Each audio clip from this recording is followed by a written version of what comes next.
और SC, ST, OBC, EBC छात्रों के लिए उच्च शिक्षा स्कॉलरशिप देने की बात की गई है।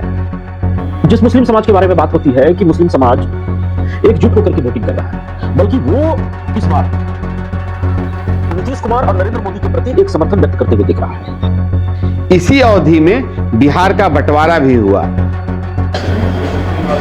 बिहार विधानसभा चुनाव 2025 देश की राजनीति को एक नया दिशा देने वाला चुनाव है।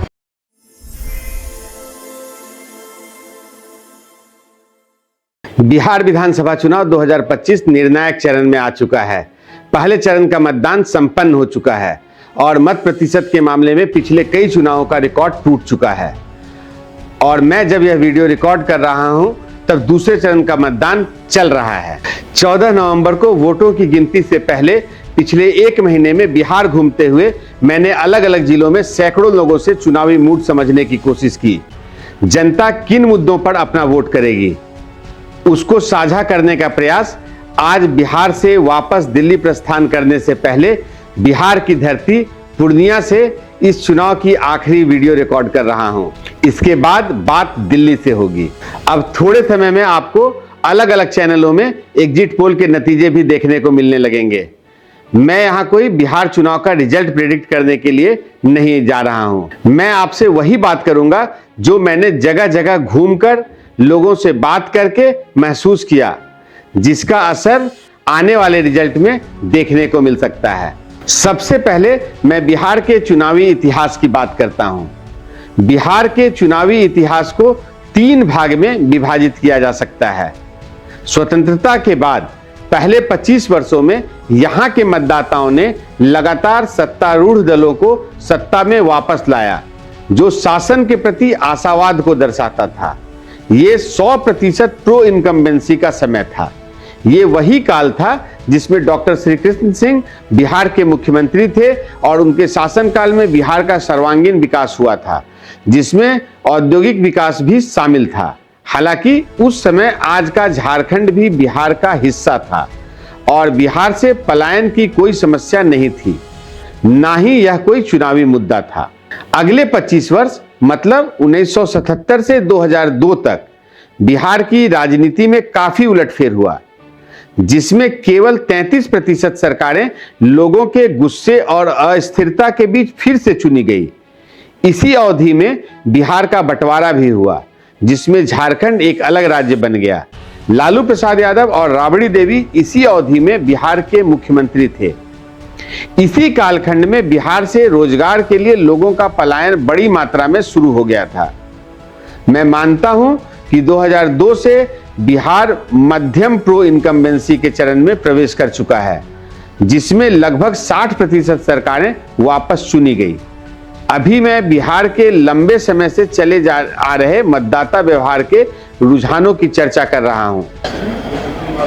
बिहार विधानसभा चुनाव 2025 देश की राजनीति को एक नया दिशा देने वाला चुनाव। बहुत नजदीक से पिछले 1 माह से इस चुनाव कार्य में मैंने बिहार की जनता को और बिहार की जनता की राजनीतिक समझ को देखने, उनको सुनने, उनकी भावनाओं को समझने का प्रयास किया। मेरा मानना है कि पूरे देश में बिहार और बिहार की जनता सर्वाधिक राजनीतिक समझ रखने वाली जनता है। इस चुनाव में पूरे चुनाव के दौरान एक बात बहुत कॉमन मुझे दिखाई पड़ी कि जनता आगे बढ़कर के ये चुनाव लड़ रही है। 3 प्रमुख मुद्दे हैं जिसको अपने मन में रख के जनता इस चुनाव में मतदान कर रही है।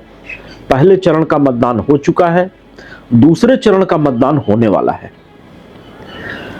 प्रधानमंत्री नरेंद्र भाई मोदी जी के प्रति अगाध प्रेम और श्रद्धा, नीतीश कुमार जी के प्रति विश्वास जंगल राज को पुनः बिहार में नहीं आने देंगे, इसका संकल्प और प्रधानमंत्री नरेंद्र मोदी और नीतीश कुमार जी के द्वारा महिलाओं के जीविका पार्जन के लिए दिए गए 10,000 रुपए की पूंजी, ये 3 प्रमुख मुद्दे इस चुनाव में देखने को मिले, जिसको आधार बना करके जनता मतदान कर रही है।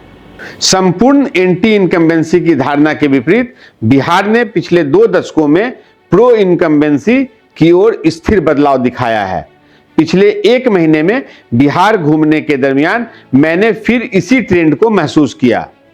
बिहार में कोई बड़ा एंटी इनकम्बेंसी फैक्टर इस बार भी नहीं दिखा, लेकिन मैं ये भी मानता हूं कि नीतीश कुमार और एनडीए केवल प्रो इनकम्बेंसी पर निर्भर नहीं रह सकते, क्योंकि उम्मीदवार स्तर पर रुझान मिला जुला है। बीजेपी जदयू गठबंधन में थोड़ी एंटी इनकम्बेंसी दिखती है। नए उम्मीदवारों का प्रदर्शन मौजूदा विधायकों से थोड़ा बेहतर हो सकता है। हालांकि पटना में नीतीश और दिल्ली में मोदी को लेकर कोई भी एंटी इनकम्बेंसी नहीं है।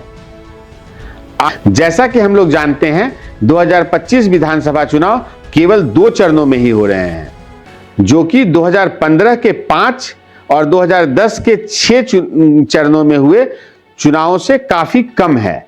मैं मानता हूं कि बहुचरण मतदान अक्सर एनडीए को नुकसान पहुंचाता है, क्योंकि लंबे अभियान इसकी गति को कम करते हैं। अतः इसका लाभ भी एनडीए को होता ही दिख रहा है।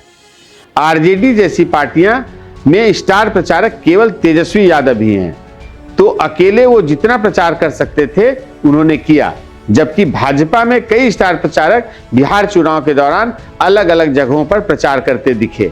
ज्यादा महिलाओं वाले क्षेत्र जैसे कोसी और सीमांचल में महिलाएं एनडीए का मजबूत समर्थन करते दिख रही हैं।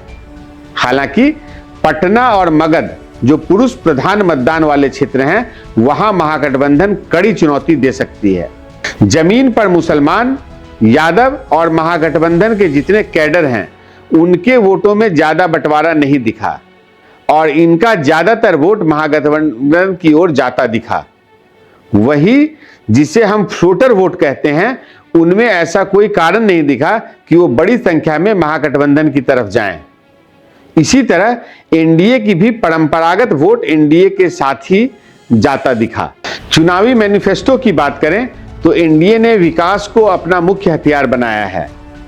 बंद पड़ी चीनी मिलों को 5 साल में चालू करने का वादा किया गया है, जिसमें रीगा चीनी मिल जैसे उदाहरण हैं। इस चुनाव में देखने को मिले, जिसको आधार बना करके जनता मतदान कर रही है।